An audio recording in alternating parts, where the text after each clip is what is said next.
Hey, Kyle. Howdy, howdy. Just hang on a sec. Sure.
We're live. Awesome. I'm having like the world's worst hair day today as well. Oh, I know how that is. This is weather. The days when I had hair. Oh, you still have hair. Yeah. A little bit. I love the setup. Thank you. I'm experimenting with some new stuff here. I like it. Very summery. When I was on Blab years ago, I always had the aquarium. The fish help people relax. Yeah. I like it. What system is this? I've never heard of it here. It's kind of cool. This music? Oh, you can hear it? Very faintly. Yeah, you're not supposed to hear it. It's for the guests in the chat only. Ah. But here, I'll okay. Take a listen. That's nice. Yeah, it's very relaxing. With the fish and with the music, it's like, how can you not be happy? I like it. Very nice setup. Okay. So, I first want to make an announcement, and that is 2:30 PST, 2:30 this afternoon, Pacific time. Dr. Dennis McDonald and Dr. Richard Carrier will be on. And last time, I don't know, did you watch any of that, Kyle?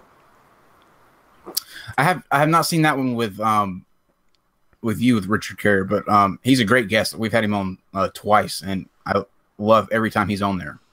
Well, last week, exactly a week ago, I had both these guys on, and it was going so well, and it even got a little heated at one point where Dennis McDonald said, that's not good historical method to Richard Carrier, who's a historian. And like 2 minutes later, Dennis McDonald's Wi-Fi cut out, so we have to reschedule it for today. And but get this, Dennis McDonald he calls himself a Christian, but he doesn't believe in any gods. He doesn't believe in God. How's that work? It seems like you're missing the fundamental aspect of Christianity would be the belief in a God. well, can you? That's a new one for me. Yeah, but can you guess? It's sort of like just being a cultural Christian, like the whole idea of the compassionate Jesus, the loving Jesus, turn the other cheek Jesus, the pacifistic Jesus, which the good part. Yeah, like although the far right wing Republicans who call themselves evangelicals, they don't like that part about turning the other cheek when it comes to countries and so forth. But yeah, so it's very interesting. To me, it goes to show you how I think the kind of foundation that religion has for so long set on very comfortably is starting to shake a little bit, because now you're starting to see these splits, and they're not splits in terms of like Baptists, Methodists, you know, just very little fundamental differences. You're getting splits to where now people are calling themselves Christian and they have dropped the entire God aspect of it. So, I mean, that's a little frightening, I would think, for religion, if I were looking at it that way.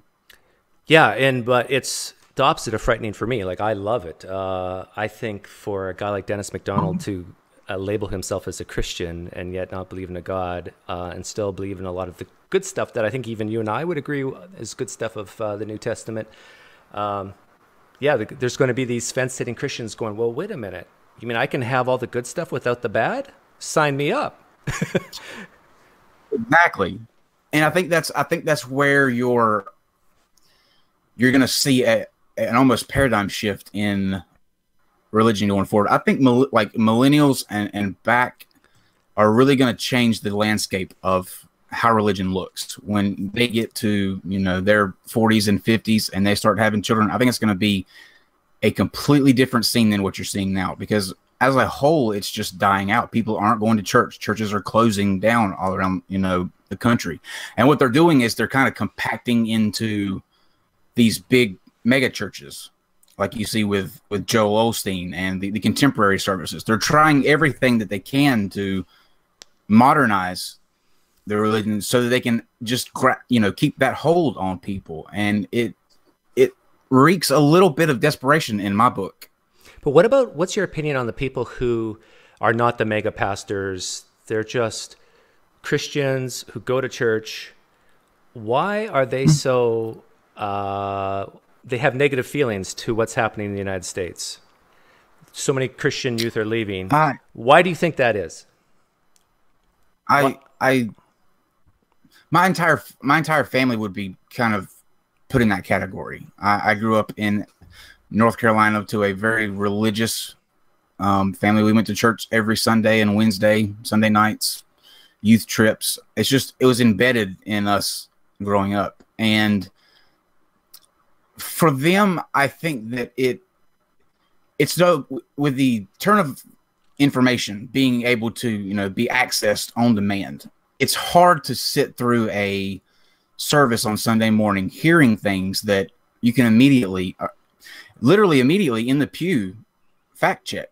Like you can, if it used to be back in the day that the pastor would say whatever he would say on Sunday, and that would be the gospel. And you can't do that now and get away with it. And so I think that thankfully people are saying that it's no longer okay to be willfully ignorant of facts just because a book claims that it's holy and some guy stands on a pulpit and preaches it as gospel. But I think that those days are over. Both your parents are still Christian? You're going to have to turn down your volume because I'm getting feedback. Oh, sorry. Or put on headphones. But I'm assuming both your parents are Christian still? That's an interesting question. I think that they still hold true that God exists. They don't go to church. That has a lot to do with, and I'm sure we'll get into that, my brother and I think that has a lot to do with it, but they're not willing to kind of let go of that God exists statement. They just aren't as, you know, going through the rituals as they used to. Okay. Because a question I ask often of believers is, why is leaving Christianity so bad? Like, why are you so scared that the youth are leaving Christianity? What do you think the answer is from your parents or from the church you used to go to? Ooh, that's a good question. Why? I have a cynical answer that I think the reason is, and then I have the answer that I think they would tell you. I think the reason they would tell you is because obviously my soul is in danger of burnt to. Got to the heart of the matter. It's you have a tradition that's set up over hundreds of years. This is the way that it's been. You know, your grandmother grew up this way. Her grandmother grew up this way. Her grandmother grew up this way. That feeds into a systematic community. It's hard when you're used to being a part of a specific group of people that all think the same thing. And when you stop thinking that way, it's hard to be able to remove yourself from that, just because it's like, it's normal. It's like your extended family. I think that has a lot to do with it. I think too, money obviously has a lot to do with it.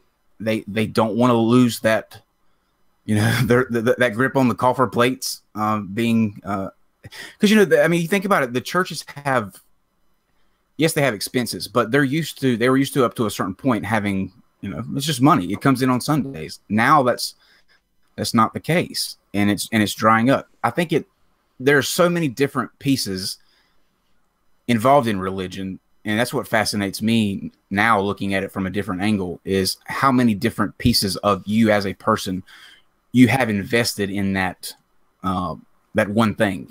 So I'm interested to hear what they would tell you. Yeah, the way well, the smart Christians will say, because it's the truth. I'm saddened when I see the youth leaving Christianity because Christianity is true, of course, don't you know? But I think well, and some Christians have, I think, been more honest with me and said, well, hell, duh. I don't want my kids going to hell. Right. So hell's the number one reason, I think, for a lot of Christians, probably a third at least. The other third might say, well, because it's true. And then I think there's a third that says, well, the United States will go into moral decay. It will just look at what's going on with the homosexuals getting into the bathrooms, or the transgenders, or whatever. Like look at the agenda always. The breaking down of the family. And you want this to continue? Well, of course not. So you got to stay a Christian. And so I think those are the two main things: hell and the decay of society. I would agree. Yeah. Do you ever hear why they think it is that they're actually leaving? Like, have you ever asked that question? Why the youth aren't as well, you know, why people, younger people nowadays aren't as committed to being involved in church as they used to. I mean, it's like record landslides of that. Yeah, a lot of pastors and apologists that are preaching this openly. They do studies, they do polls, they read the Pew poll, the Gallup polls, they do their own. It was a Barna group, and there's three main reasons. One of them is the seeming conflict between science and religion. That's a huge one. The second one is Old Testament atrocities. So it's really hard for it's really hard for a smart young person to read the book of Genesis and say, this doesn't compute with science. So I either have to really translate this or interpret this in a weird way to make it fit, or I just let it go. And then they read the book of Exodus or Leviticus, and all the heinous things go there. And then they're left with a choice. Well, I either have to believe that God really never said these things, or that he did, and I have to be okay with it and just view it as a form of justice. And that's a really tough pill for a lot of them to swallow. And then there's a third reason. What's the third reason? Maybe someone in chat can help me. While you're thinking, let me talk to your second point there. Interesting that that second point has always been a thing, though.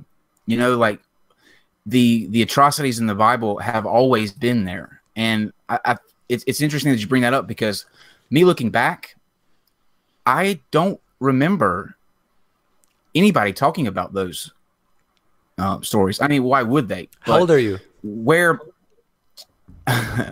I'm unfortunately almost 32. Almost 32. See, but when you were a kid, you still had the internet, right? I think a lot of reasons why people didn't really talk about it is because they were not even aware of it. Exactly. I was actually having a conversation. It's interesting.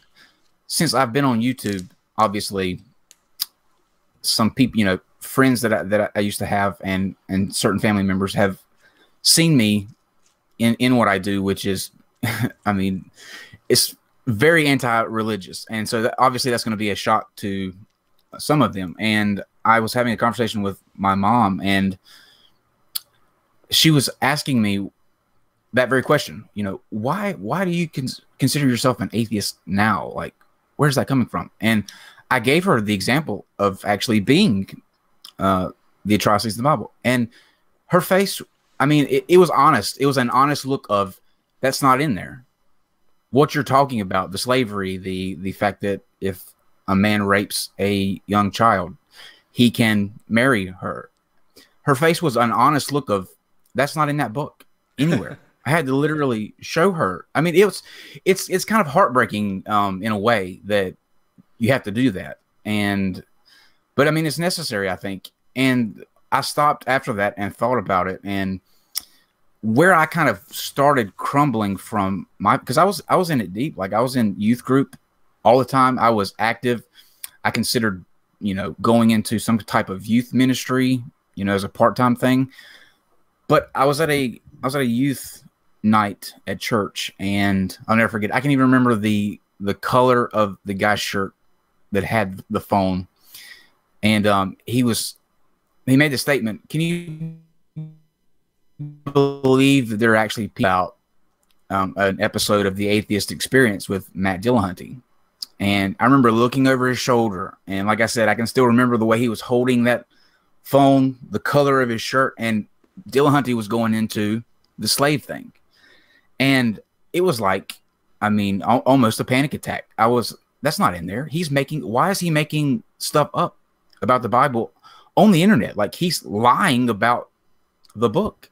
And it bothered me until I went home, and for the next probably 2 weeks, I watched every Matt Dillahunty video and every Aaron Ra video, and a couple with Seth Andrews. And by the end of it, it was almost like I had run a marathon. I mean, it's hard to describe kind of having something that has been a part of you for so long, your whole life, slowly over the course of several YouTube videos. So do you think this is the main thing that got the ball rolling for you leaving Christianity? That was it. By the end of that 2 weeks, I heard what they said. I went and looked at what they were talking about, and it was in there. And I could not honestly go, I have to just have faith that he knows what he's doing. Because instantly, it's weird, because I can't explain it, but there was a switch in my head that just went, any God that is willing to do the things that in the details, in the small print, are in this book, why on earth would anybody agree to worship him for an eternity? It makes no sense. But Kyle, he's God. Gotta turn down or put on your headphones. I'm sorry about that. I actually, my headphones I left in my office. Let me see if I can fix something real quick. How bad is it? It comes and goes. Right now it's gone again, so we're fine. But I'm gonna move this over here. But here's what I'm getting at. If your parents would have done their job as good Christian parents, they would have taught you. Oh, did I lose you? They would have taught you very early on that the Old Testament stuff is a part of God's justice. And who are you, a mere mortal, to question what God does or does not do? And so when you were at that church and you heard Matt Dillahunty talk about slavery, this would have been no shock to you. You would have said, well, yeah, that's in the Bible. Of course it is. I believe that, but God has sufficient reasons for what he does. And you would still be a Christian today. I don't buy that. I mean, I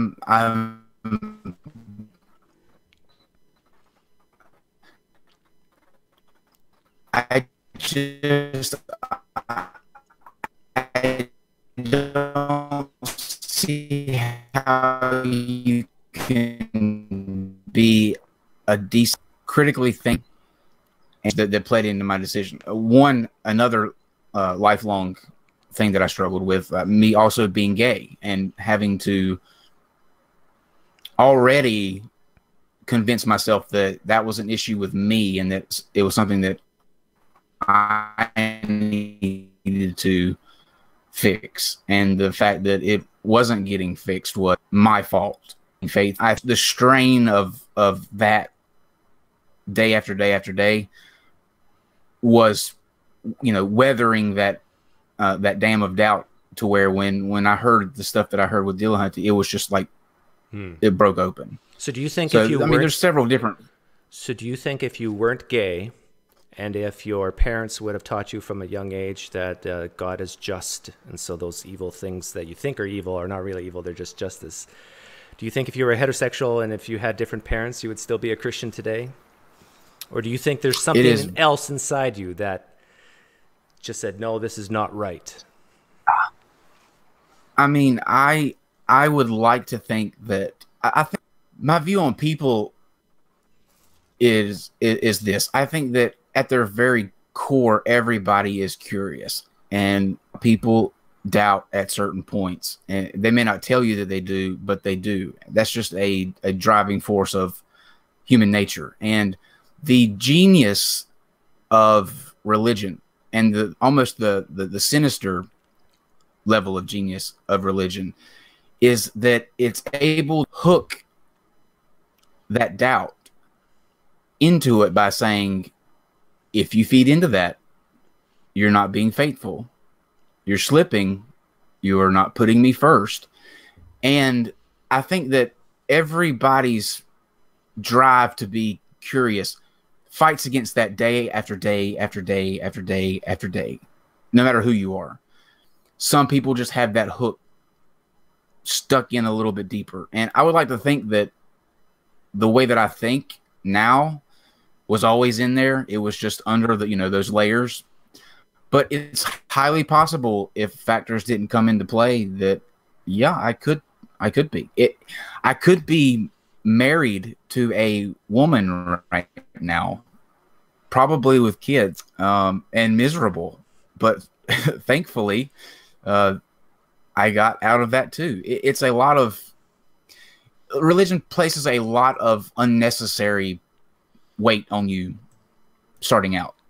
Like if I would have started life out the gate without that kind of weighing down of religion, there's no telling where I mean my life would have went there. But it was the shedding of that weight over so many years. I think that I'm glad that I'm out, but that's the one drawback, is that you look back and you see all the destruction and chaos that came with that. And it's kind of it just brings you to reality, and it's a sobering reality. I interviewed a guy named Tim Reimel. When was that? April 24th. And he was a music pastor, and he was gay. He ended up marrying a woman, having 2 kids, and going to, what do they call it? Homosexual deconversion therapy or something. Oh, no. Yeah. And so he's written books about his experiences and so forth. And so today he's an atheist, but just the pain and the struggles that he went through, crying out to this God saying, why am I feeling like this? Why am I having these thoughts and struggles? And he I have been there. Yeah. And so, okay. So how old were you when you knew or figured out that you weren't a homosexual, that you were a homosexual, that you were attracted to men? That would be hard to pinpoint exactly. I remember probably where I became aware that I was different would be middle school, I would say, because that's usually when the dances happen and you hear, all of your friends talking about, I want to dance with this girl, I want to dance with this girl. And I just never had that feeling, that I wanted to dance with a girl. It's weird because my best friend in middle school, almost, I think by default, you start to as a gay person, you start to kind of lean towards them, even though your best friend thing about that is very unsuspecting, but that's just a natural thing. And with back with the, you know, gay or this is gay and that's gay, equally to keep that self and just pretend when the pretend really started. Hey, Kyle, do you have, are you on Wi-Fi right now? Are you on Wi-Fi or I am. do you have the, Can you hear me? yeah, do you have a cord to plug into your Ethernet directly? I am. I have both. Is it shorting out? Yeah, you're getting choppy. It's probably all those dirty basement kids playing video games in their basement right now. It's I'll tell you what we had a really bad storm here this morning. So there it's probably remember so that I turned this router receiver up. Let's see if that works. Okay. Is that any better?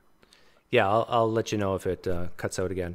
Okay, so you started doubting because of the slavery thing, because you're gay.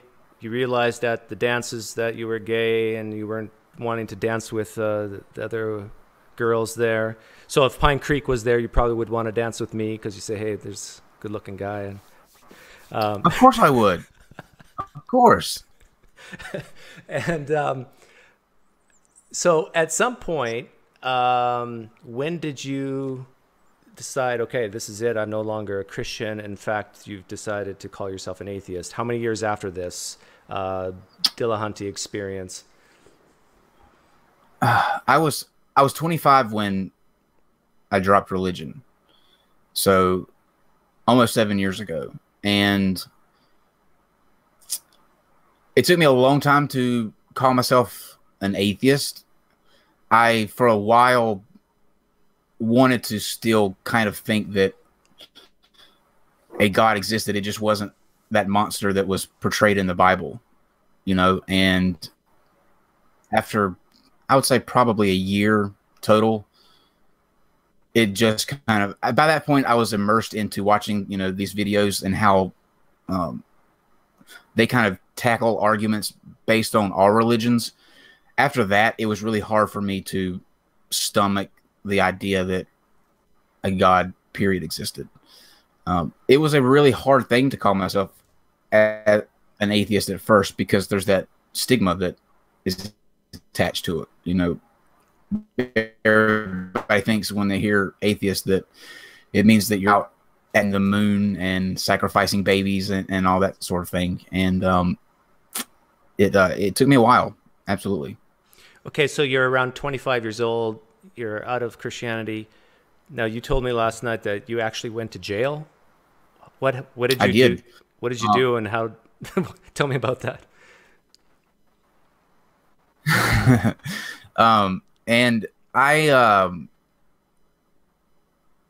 think there are a lot of pieces of that, and this is not something that I've, you know, obviously talked about with other family member. It's just not something that you put out there, but I think it's important to kind of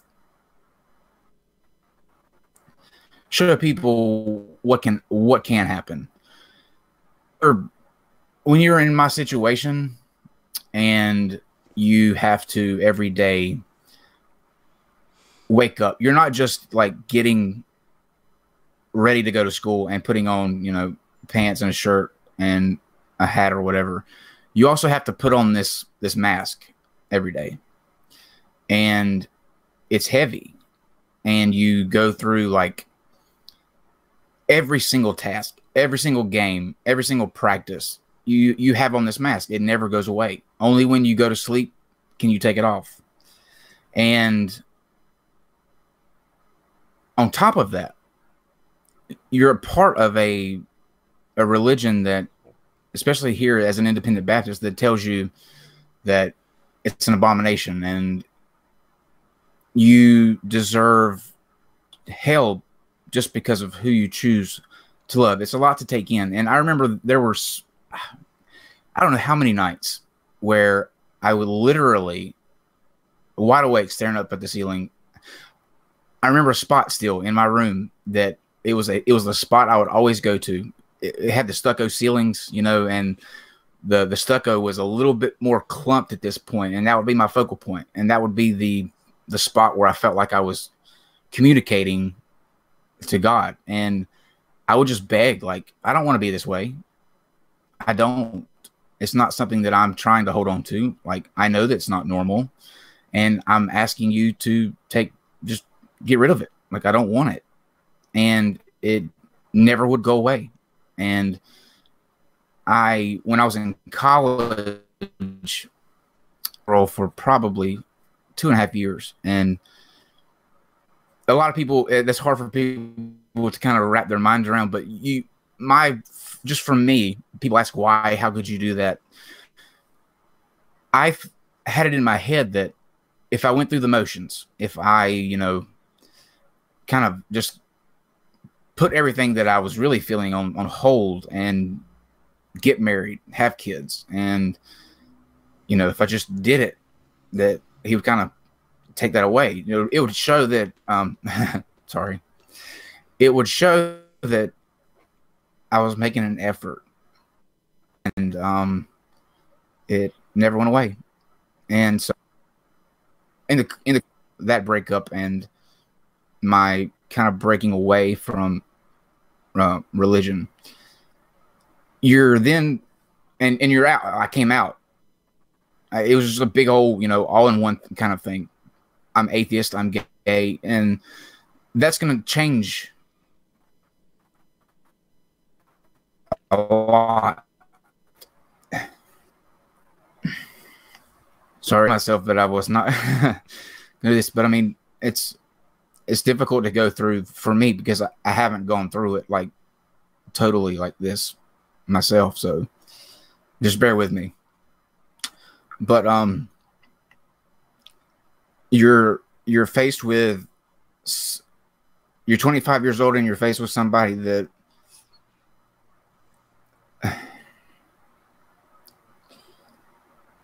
you don't even know. I mean, he's been there the whole time, but he never had a say in what he wanted to do. His opinion was never taken into consideration. He was just always told he was wrong. And I didn't respond well to that reality. I mean, the guy that I was for 25 years, the Kyle that I was for 25 years was gone in that instant. The moment that I said those words, he was gone. So now here you are with this guy that you don't know how to be. I mean, I was always used to going and and it's going to sound very trivial, but when you shop, I wanted to wear like the skinny jeans and stuff like that, but you couldn't, you know. And I often joke that was the worst part of having to pretend like you're straight, is wearing bootcut jeans. But you're finally able to do those things, and so it's like getting to know you all over again. So you're still in North Carolina at this point, right? Yes. So yeah. Was it against the law to wear skinny jeans in that state?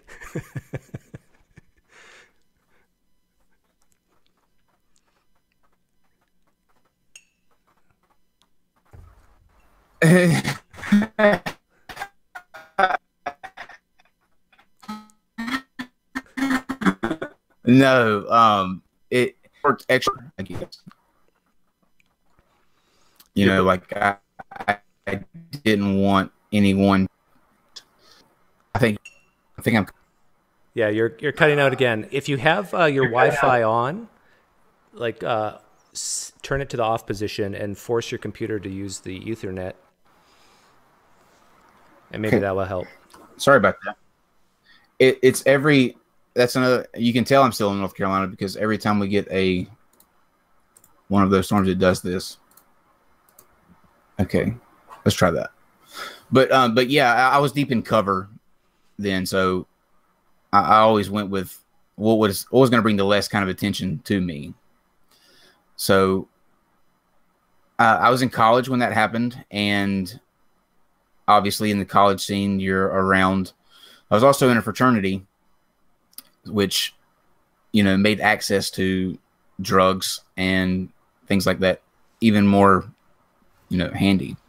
So I think I wasn't comfortable with that Kyle yet, because I didn't know that Kyle, and the things that brought me up out of the situation altogether, where I didn't have to worry about anything, were drugs, marijuana, coke, Adderall. You know, I was doing it all, and it caught up with me big time, and it wound up costing me 361 days in prison. For a year, I was no longer Kyle. I was inmate number 1356414. Is your mugshot online? And oh yeah, absolutely. Absolutely. Should I try to find it and bring it up? I'm not going to I'm not going to endorse that you do that, just because it's an awful picture of me. I was okay. Really kind of overweight, but yeah, it's there. And it, you know, it's nothing that I want to ever run from, because who I am now, and me being able to finally discover who I was, came out of that place. So and this is like you're 26 years old at this time, or 27? I was 27, 28 when I went in. Yeah. I was 25 when I came out of religion. There for about 2.5 years, I was just really bad on the drugs. That's when it caught up with me, and so I went into prison at 27 and 28. Yeah. And was it drug possession you got caught for, or? Yes. And long story short, we were at a party one night. It spilled over into someone else's yard. They caught us for a breaking and entering, because obviously we didn't have permission to be there at the at their place. And so those two counts. It was cocaine possession and breaking and entering. Yeah. So when you went to prison or jail, was it prison or jail? It was prison. Okay. Yeah, so it was the state prison. Yeah. So when you're in prison at that time, did you ever have like another crisis of faith where you were tempted to go back to Christianity? Oh no. And if anything, it solidified my atheism, simply because I mean, you've heard the saying, everybody, if you want to find Jesus, go to the jails. That's where Jesus is. Because everybody in prison and jail is a pastor, a biblical scholar. And there were some people there. I have an overall like positive message about the people that I met in there, but there were some in there that tried to use that book either to justify some of the things that they had did, or to absolve themselves of, their crimes. And I think it's more so to do with total boredom. I think in jails and prison, because there's absolutely nothing to do. So if it's going to get you out of your normal routine, people are going to go. And but no, I didn't have any crisis whatsoever of faith. What I did was I was forced to deal with who the new me. I was forced to deal with that Kyle that I had been running from those 2 years, the one that I didn't know for the 25 years, because it's just you in there. I mean, from the moment that you arrive there, like I remember, it's straight out of like the Shawshank Redemption. You're corralled into a cell, and you don't notice it it's the weirdest thing. You don't notice it any other time but that first time. And when that door shuts, that clank hits that first night, you know that you're not going anywhere. Like it's real. You're stuck there. And it's hard to explain to people who, who haven't kind of gone through there. But do people being in there, sure. Did the people who were in jail with you or prison, did they know that you're an atheist? Do they know that you're gay? Yes. Very weird. Very weird thing with me. I don't know where it came from, but I remember riding on the bus, and there are actually people who are out now that I was in prison with that will tell you this story without me having to tell it, just because I guess it was so odd. But I remember being on the bus riding there, and you're passing everything. You notice every store, every Walmart that you pass, because that's the last one you're going to see for a year. And that's in my head going, that okay, that's the last McDonald's I'm going to see for a year. That's the last this, that's the last that. So your brain is going in 900 different directions that it's never had to go before. And when we got off that bus, I remember going,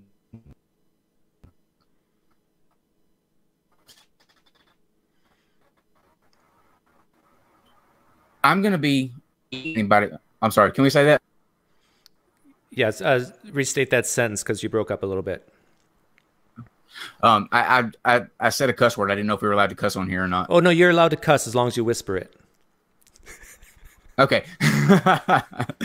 So I said, I don't give up if anybody likes me or not. I'm going to be me. And I didn't never hide anything.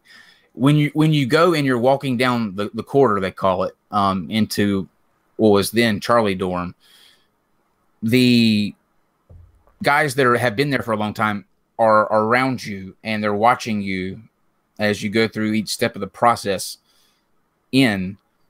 And so they're looking for every single little thing that they can to, either exploit you, make fun of you about, give you hell about it later. They're watching. You can feel those eyes on you.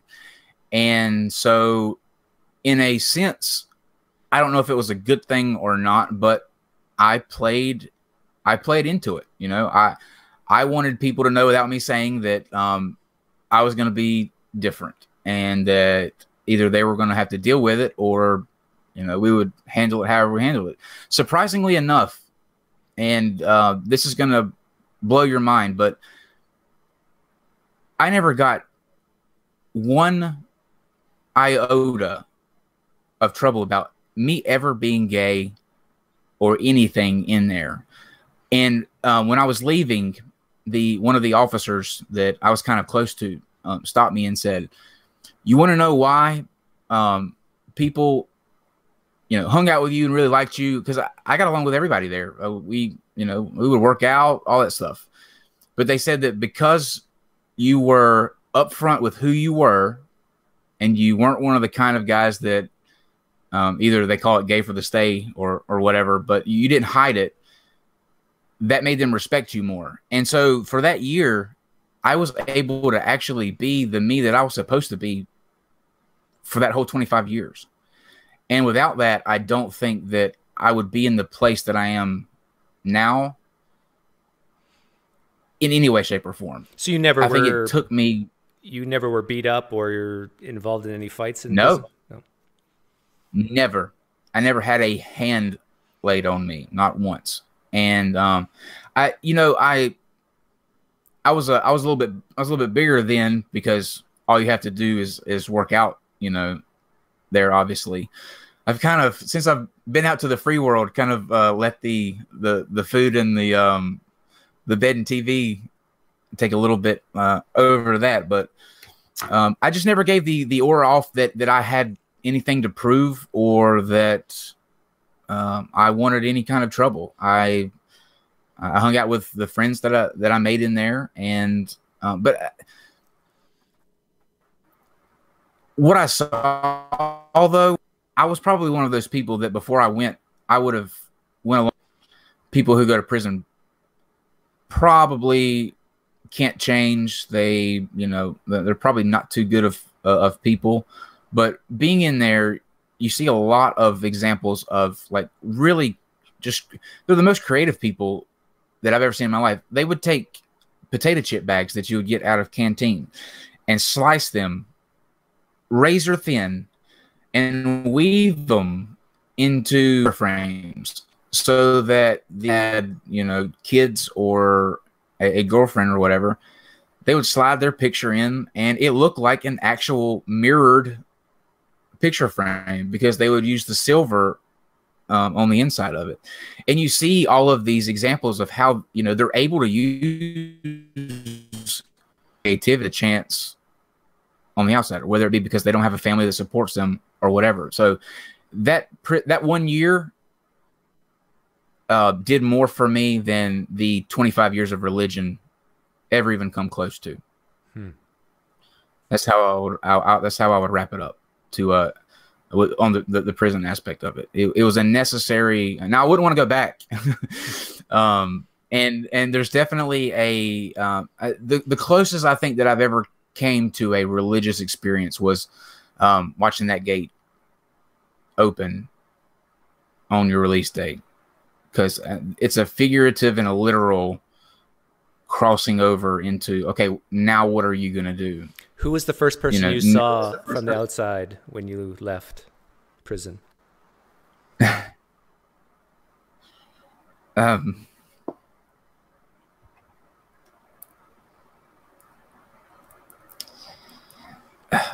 Was it your dad? My mom and dad. Yeah. Yeah. Yeah. That's a hard, you know, on the negative aspect of it, you know, you never want to ever have your 80-year-old grandma have to, you know, put her hand on that glass on that side. I mean, that was, I don't think I'll ever get over that. That was probably the most hurt that I ever came close to getting in prison, honestly. There's still, you know, obviously there are things that still trigger emotions. It's a, you know, it's a psychological thing because you're in a place where you can see outside all around you and you're fenced in. And then when that kind of fence is removed, I kind of equate it to religion, I think, because when you're in religion, you can see the outside and you see how things work and you choose to stay inside. When that gate opens and you're able to walk across that threshold, it's a saving experience. And I had to do, I guess I had to do it 3 times over the course of my life with, you know, taking that step to coming out as gay, taking that step to coming out of religion, and then taking that step to, you know, coming out of the addiction and prison. And it was tough, but I would probably do it all over again because what I got out of that was a lot more good than it was ever evil. Like I don't know if I would take the religion aspect of it again to waste those 25 years, because I probably could have had a lot more fun in my 20s than I wound up doing. But I don't think people grasp the cost sometimes of religion, just the unnecessary bullshit cost of religion. It doesn't have to be there. If you take, like, for anybody that nowadays, thankfully it's a lot easier. People are a lot more opening to you being gay, but even then, it just teaches you traits that without it, people don't possess. You're taught to hate, you know, you're taught to discriminate. you're taught to The us versus them. possess. Yeah, you're taught that. If you put two people on an island, one black, one white, one gay, one Muslim, none of that will ever come up into the conversation. If you don't tell them that, oh, well, you have to be a Muslim, you're from the Middle East, or you're from the United States, you have to be a Christian. That's your role to play. That would never come up. The white person would never look at the brown person and say, your skin's darker than mine is. That means I should think less of you.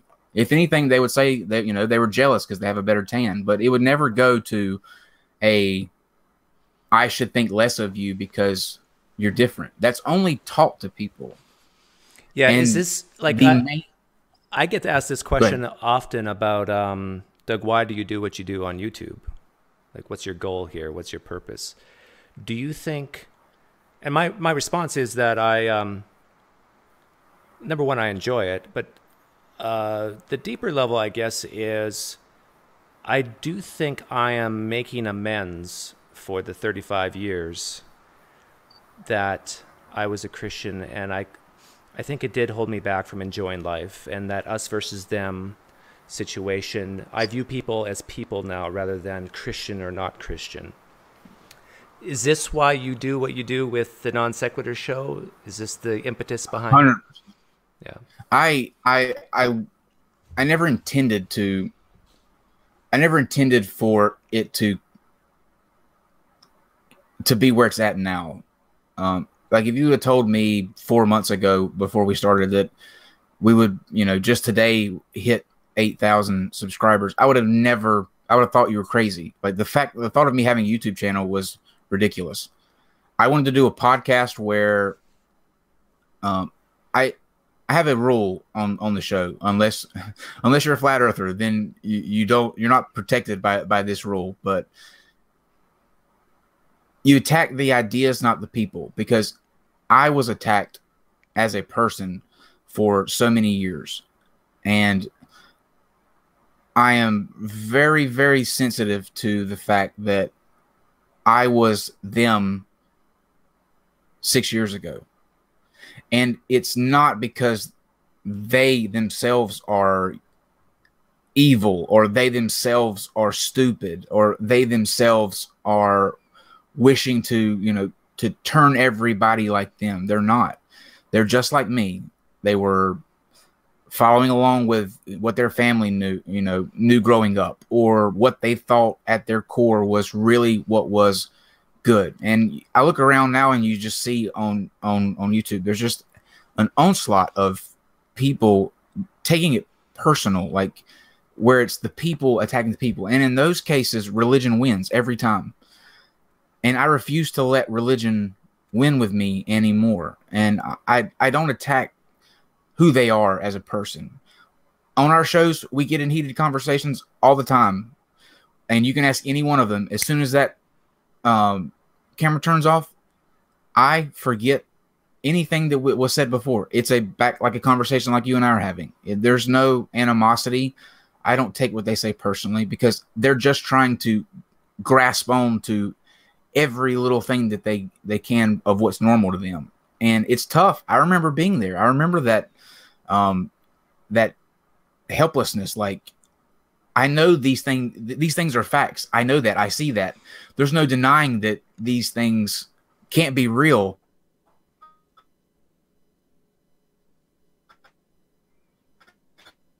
But I can't. My mom and dad go there. My nephew there, fellowship after church on Sunday nights.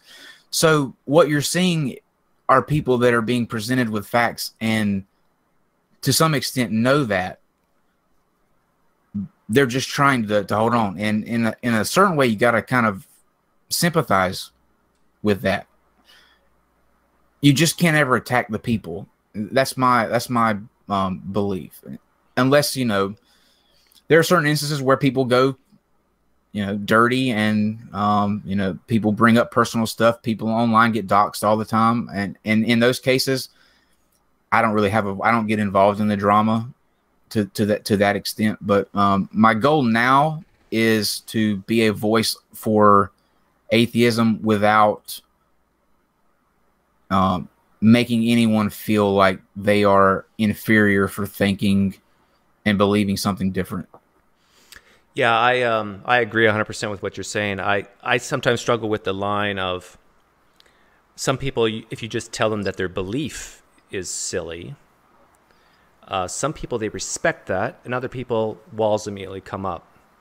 And so you almost have to gauge who you're talking to.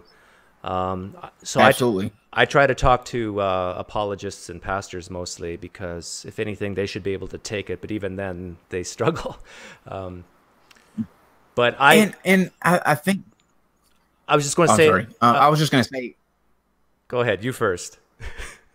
No, you first. Well, what I've noticed about you so far, and I haven't watched a whole lot, but I do think you have a skill and an ability to meet people where they're at, to gauge that. And I think people are attracted to you for that reason, that they feel more comfortable being open and talking with you than other atheists, probably because of your past, what you've been through. I know what they're going through. You know, I've been there. I can sympathize with where they're at. But most importantly, and I know this sounds like a cheap talking point and cheesy, but it's honestly because I want to free them of that too.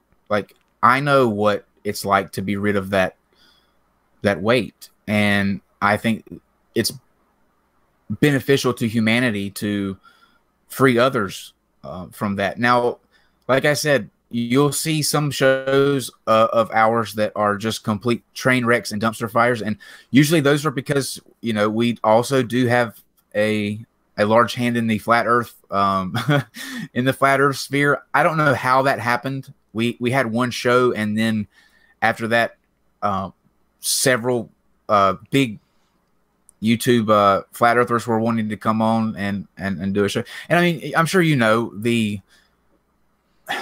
glamour sometimes of having a YouTube channel can blind you. So you start going, yes, please come on, you know, we'll do that. And we've kind of, in doing that, hitched our star to the flat earth realm in a bit, which is a whole different animal. But in the religious realm, in the religious shows that we do, I always try to treat them like I would have wanted them to treat me back then. And we have several repeat guests on there. One, Dr. Seigart, he's probably one of my favorite people to talk to, just in general, because he's fascinating. He's a very well-credited biochemist who believes in evolution, and also has that very strong devotion to God. And to me, that just defies sense. So yeah, well, for him, I yeah. had him on as well, about a year ago. And for him, it's that powerful experience that he had in the car, listening to music and pulled over and so forth. And I don't know if Christian Apologist is still in the chat, but for her, she spends, Christian Apologists, if you're listening, you spend hours and hours defending Christianity, you know, talking about the evidence for Jesus and so forth.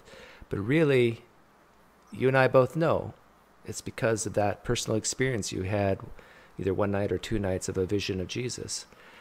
And I completely get why people like her and Sai, it's so hard to move them off that spot, because that experience was real. Mm-hmm. Even though we might not know the source of that experience was so powerful and so real. It'd be like, I really want atheists to understand this, that imagine someone approaching you and talking to you just as real as me and Kyle right now, but it not be real, and then trying to convince them that it wasn't what you thought it was. That's really hard to convince someone of that. Absolutely. And I honestly, there's nothing there's nothing you can do in that case. All you can do is continue to, present as good a case as you can on the stuff that you can, prove factual. But when you cross over into that area, nothing you will be able to say, and honestly, there's no kind of really proof that you can refute that with. It's just one of those things. I mean, I get that feeling sometimes listening to Jimi Hendrix. There are certain I have one of those minds. There are certain songs that would take you to a different place, and I wonder if some of those songs, if I experienced them while I was a Christian, if that would kind of play into it. I think you allow yourself sometimes to open up to kind of receive that, whether it be from traumatic events that happen in your life or euphoria. Some say DMT will bring you to God. I hear that's a that's a way to go. But yeah, it's fascinating that, especially with Sequitur, I could sit and listen to how you have that brain of the medical, the biochemist brain of, I must go and find where the evidence leads, and it led me here. And then you have an experience like this, and then you're forced to make what you know to be true fit into what you felt. The biggest success, if he was a the biggest success I've had with guys like Sequitur, there was another guy, a PhD I interviewed, who are PhDs in the hard sciences and yet are still believers, is get them to talk about Jesus and what Jesus believed. And that really puts a wedge in their brain, because Jesus did believe that there was a literal Adam and Eve. Jesus did believe that there was a literal Moses. Jesus did believe there was a literal Abraham. And when you ask them about their belief in this Jesus who they think is God, most of these guys are Trinitarians, they will admit that, yeah, Jesus was wrong. Adam and Eve didn't exist, because all of them that I've talked to accept evolution via common descent. So they have to admit that the God they worship was wrong about something, and it really bothers them. We had a guy on our show that had an answer for that. Oh, what did he say? Very thing that I think you may find interesting. He claimed that Jesus talked about those things in the form of Adam and Eve because the people of that time wouldn't have been able to understand anything different. So it's almost like it's to me, and I made the comment that sounds like a lie to me, and that would kind of defeat the whole perfect thing. So you're still stuck in a bad situation there. Yeah. But I remember the first video that I ever watched of you, actually, and kudos, by the way, on this. You don't know this, but you were a hero of mine long before I ever reached out to you on Facebook Messenger, because I used to watch a lot of the debates that would go on in YouTube before I approached Steve about doing a podcast in November. That's when I approached Steve, and we kicked it off in January. But for the last summer, about a year from now, I would watch everybody in this community's debates. Like, I was obsessed with it. It auto played from a Christopher Hitchens debate, and I was sucked into, to everybody in this community. And one of the most memorable ones that I remember seeing, and it stuck, your debate. I guess it was kind of a debate with Darth Dawkins. Oh yeah. You're analyzing Darth Dawkins, and then the time that Darth Dawkins came into a hangout as another name, and as soon as he spoke, I will never forget your face was just like, oh, it's that son of a bitch Dawkins. Like, you had him. It was priceless. Priceless. Yeah, he doesn't like Vimy very much because I think I know how to handle him. It's you do.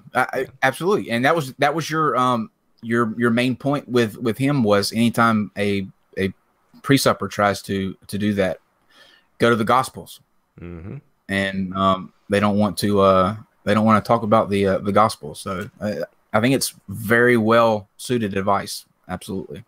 The ironic thing is, he accuses me of being a disciple of Peter Boghossian and street epistemology, and I kind of laugh because I haven't even read Peter Boghossian's book, and a lot of SEers are probably gasping right now.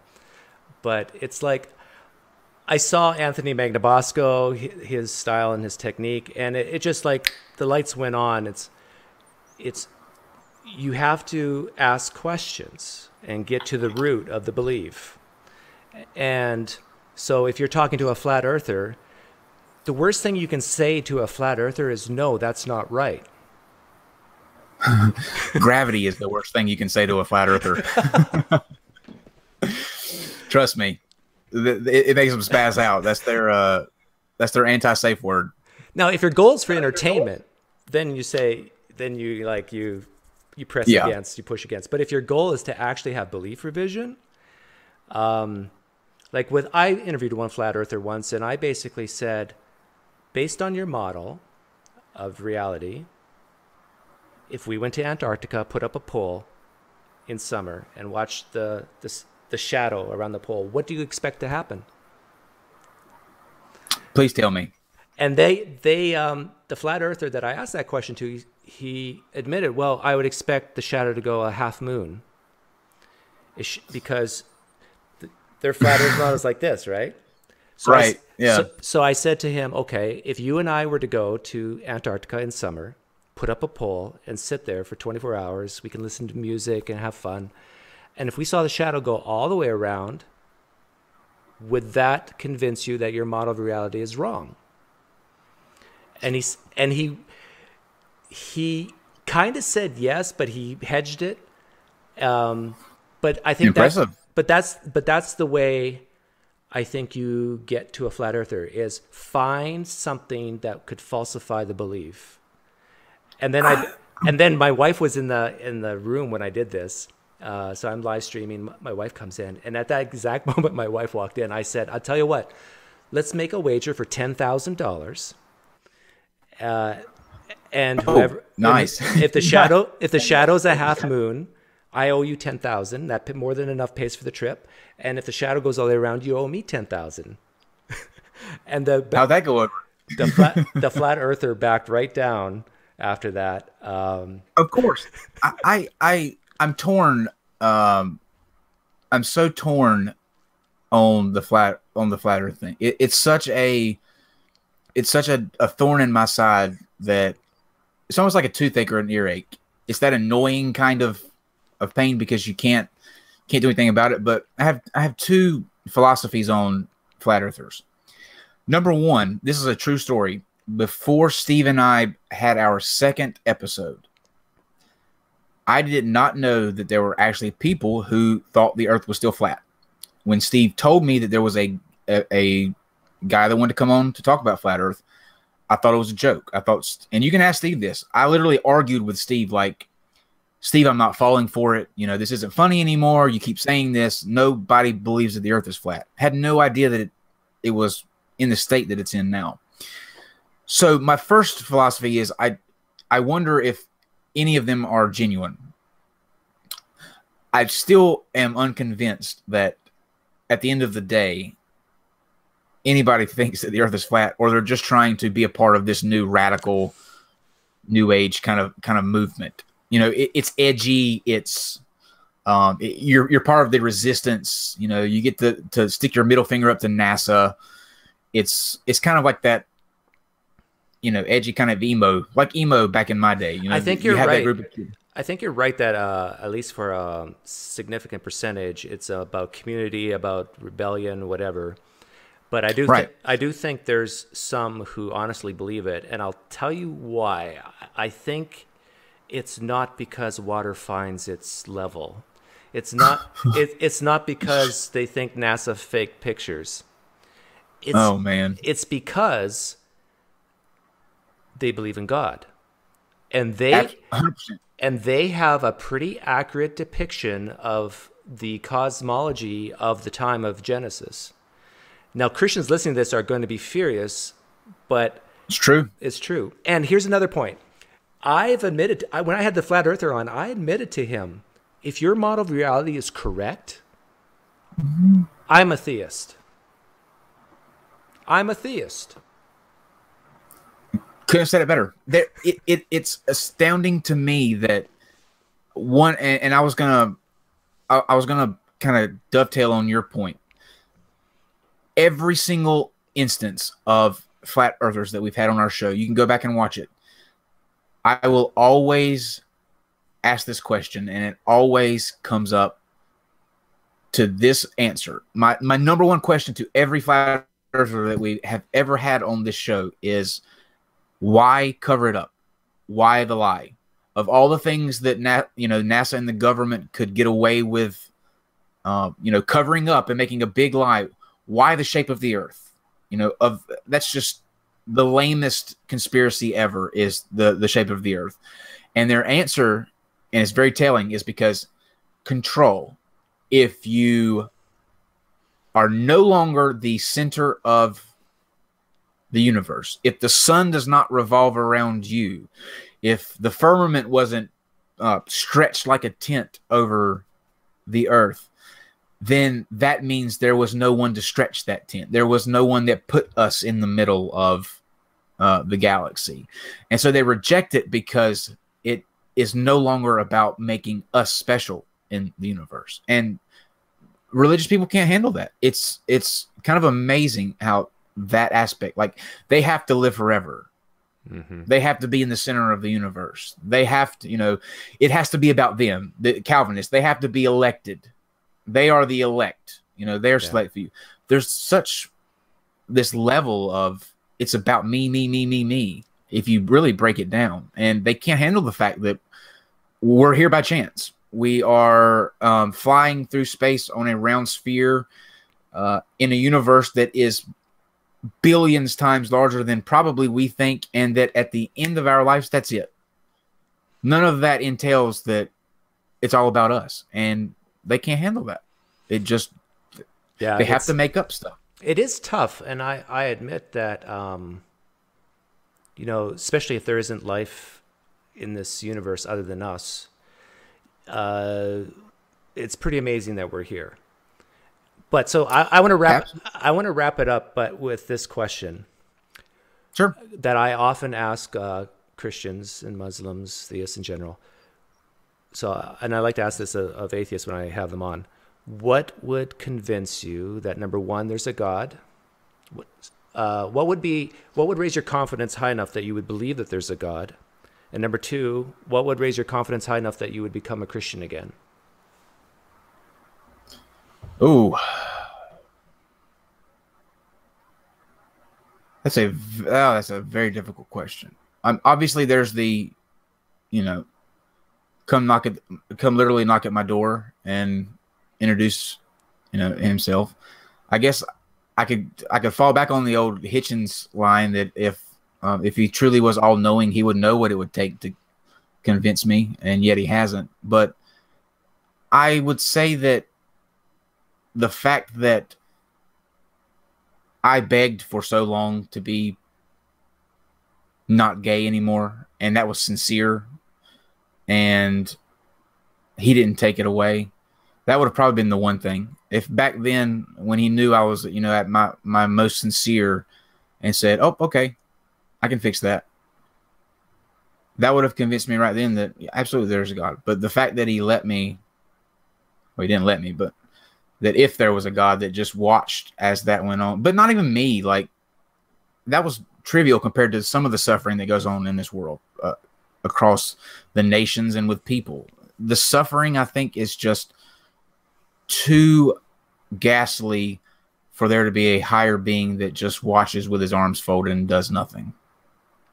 So if he could stop that, if he could stop the suffering of the senseless suffering of people around the world, I would probably be convinced then, if all of a sudden all of that just stopped. But That would probably do it that for wouldn't me. get you to Christianity, though. Can you think of something that would convince you that you would become a Christian again? Oh, if I could, wow, that's a very good question. I guess, man, I'm interested actually to find out some of the answers that you've been told. I don't honestly know if there's anything that could get me back to Christianity. It's just so ridiculous and misogynistic and But racist let's and say, homophobic. but let's say it's a type of Christianity. Think of a liberal Christian who says, "Nah, that's stuff in the Old Testament. That's just men-made stuff." But Jesus rose from the dead. Don't you know? What would it take for you to become that type of Christian?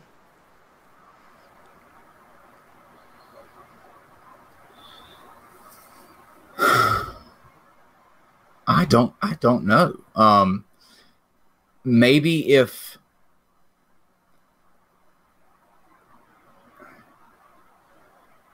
wow, you stumped me on I'm sitting here going through, okay, what's one thing in the Bible that he could have talked about that can come true? But you can immediately think of a contradiction for that one. He would literally have to he would literally have to come down and introduce himself as Jesus, I think, to in order for me to get to Christianity. Now, it'd be a lot easier for me to go over to there just being a God Right. in general. But Christianity, I think that I've had such a nasty time with Christianity that he would literally have to come down here. I tell you what, if Jesus came down wearing the rainbow flag for Pride and marched in the gay Pride parade here in North Carolina, I would officially and devoutly become a Christian again. There we go. Well, I got a good friend that sort of looks like Jesus, the stereotypical one. So maybe I can get him to wear that. Maybe that'd be awesome, actually. Well, here in North Carolina, you'd probably get arrested, but California, you'll be okay. Florida, Florida's crazy. But before we go, what's one of the answers that you've gotten on that question for atheists? people coming back? Yeah, for coming back to Christianity. Well, for my buddy Cam, for example, I'm getting an echo again, so you can mute me or turn me down. Well, I'll tell you my answer first of all. My answer would be a very high standard of miracle. And so basically, in the name of Jesus.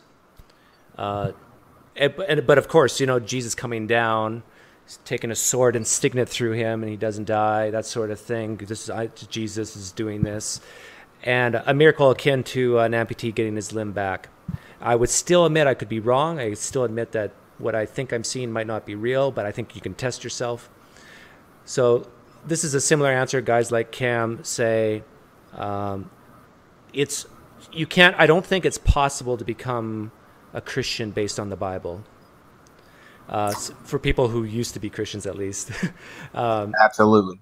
So it has to be something today. Something that wasn't from 2,000 years ago. That's a fascinating question. I am, my brain's going to be turning on that one all day long.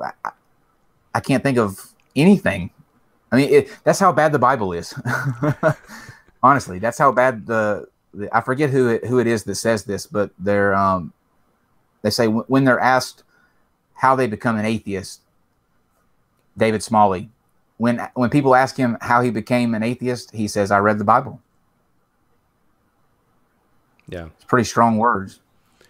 Yeah, but I do think it's a fair question for atheists to ask each other because at least I ask Christians all the time, like, what would it take for you to change your mind?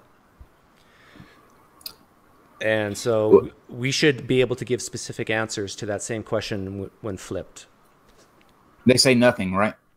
No. Some do, of course, but some also say, like if you're Ken Ham, you'll say nothing will change my mind. But if you're Jonathan McClatchy, an apologist I interviewed, he'll say the bones of Jesus. That if we find a cave that there's with some type of papyrus that says here lies the King of the Jews or whatever, You know, of course, that wouldn't be 100% proof in quotes, but it would cast some severe doubt.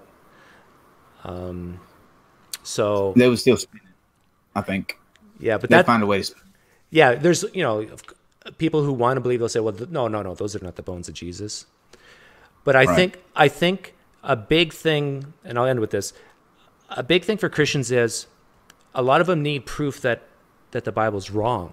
They need proof that Jesus did not rise from the dead. So the default position for them is that it did happen. Until it's proven otherwise, I'm still going to be a Christian.